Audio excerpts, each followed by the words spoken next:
Hey Double O's, Blake over at Bond Life Chicago with another 005 fight breakdown. Today, Quantum of Solace, the people everywhere fight is what I'm going to call it, in Siena, Italy, where Bond chases the agent through the Piazza del Campo, over the rooftops, and eventually fights on that scaffolding.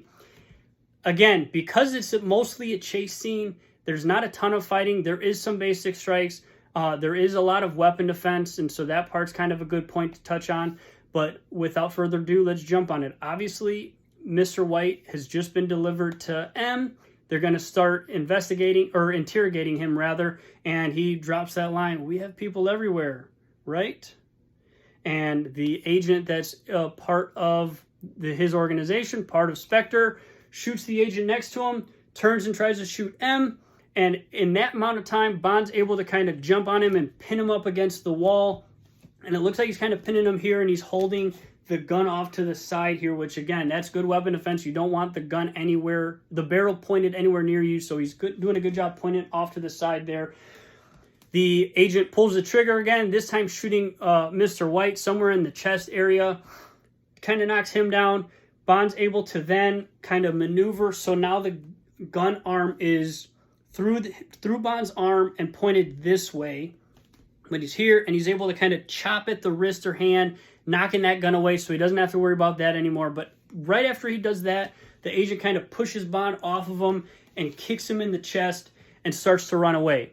And now, as I said already, they're kind of running through an underground aqueduct, knocking some things over, eventually kind of get up through a manhole cover of some sort, right in the middle of the Piazza del Campo, where they're doing their iconic race.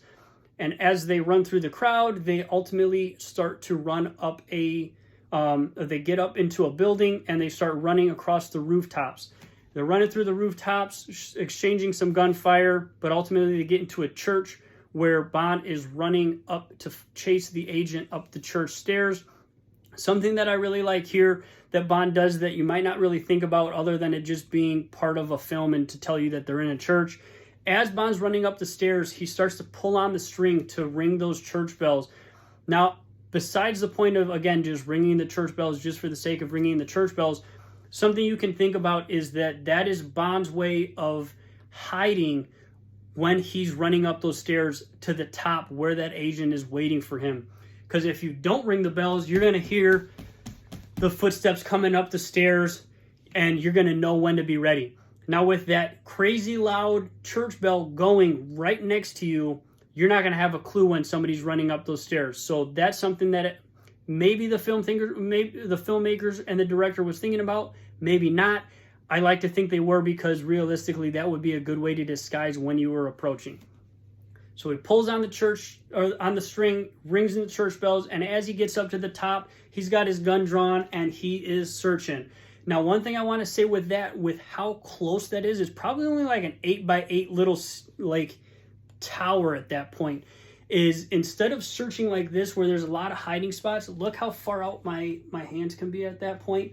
If you were even just right here, what we call in law enforcement on the hunt, basically. So your gun's right here. Anything that happens, you can pull the trigger. You're going to hit whatever's right in front of you. And then at the same point, you're so stable here that you can pull the trigger in rapid succession, and it's going to have multiple rounds, multiple bullets that go in that same spot, versus out here where you have to still deal with the recoil. But being here versus here, if you come around a corner of any kind, or in this case, that tower has those pillars, somebody can't grab the gun from you, and if they do try to grab it, you're a lot stronger here versus out here where, again, it's going to be a lot more of a fight. You don't have the leverage, versus here you do have the leverage.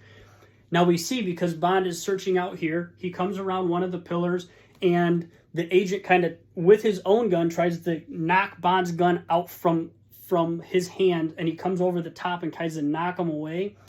But Bond's able to kind of regain that. He's still holding onto his gun, and now they're kind of in like a really goofy clinch of them both holding onto their gun and kind of fighting this way. Bond's able to get the advantage, and he throws a right back elbow to the agent's face, and at the same time loses balance. So as he hits him, they both kind of fall over the edge of that tower, off into the ceiling or the roof of the next building, which unfortunately for them is a glass ceiling. They break through that. They fall through some scaffolding, and Bond kind of just a few levels lower kind of is able to grab on and catch himself. And as he does so, he's trying to climb back up, and the agent, whose gun is a lot closer to him, tries to regain his gun. He's kind of frantically trying to reach for his gun. Bond notices that, and he's able to reach over and pull out some scaffolding from underneath the agent, knocking him back down and away from his gun.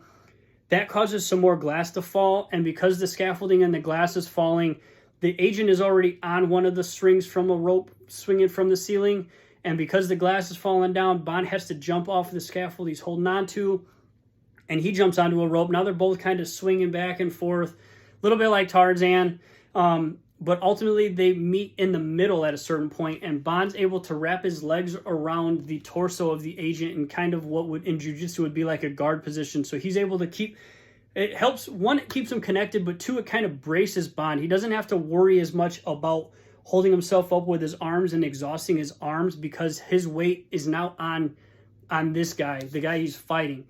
And he's able to, with one hand, hold himself up. His legs are wrapped around the other guy, attaching him. And he throws what looks like 3 or 4 open hand strikes to the face of that attacker, or the agent rather. I really like those open hand strikes in that situation. As I've said in other breakdowns, throwing punches to hard things like the face where the skull's really hard can be really damaging to your hands. It can break fingers, break your wrists. And with that being said, then you, one, can't fight anymore, and two, you can't even pull the trigger of a gun with a broken finger, generally speaking. So those open hand strikes to hard parts like the face is realistically what most martial artists are probably going to do. And so he looks like as he's holding on there, he throws 3 or 4 strikes to the face area, and it kind of knocks, just the momentum of them swinging knocks him back into the scaffolding, pulls the rope so that both of them kind of slam back up into the glass ceiling again.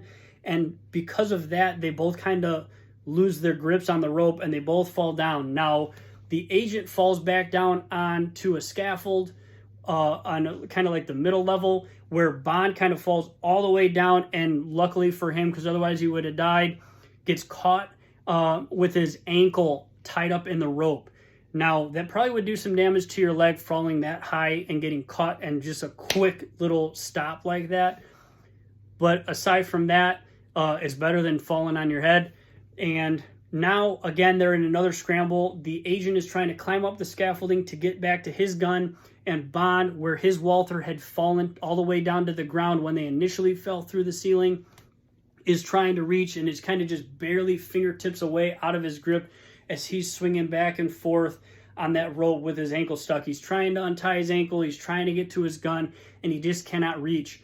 And of course, the high suspense, just as the agent is getting to his gun, Bond kind of swings by, he's able to grab his gun off the ground, and then of course we get that iconic shot where Bond kind of grabs the rope, sits up at the same time, and boom! Gets the agent just in the nick of time. Not a whole lot of fighting again, it's more of that chase sequence, but there is a little bit of some good strikes, and like I said, I broke down the weapon defense and kind of the weapon usage point where it could be touched up on a little bit more and made more realistic. Hope you guys like this one. As always, if you're serious about self-defense and martial arts, please find a gym in your local area. It's a great way to stay safe, it's a great way to stay fit, and it's a great way to bring a little bit of Bond into your everyday life. See you guys next time.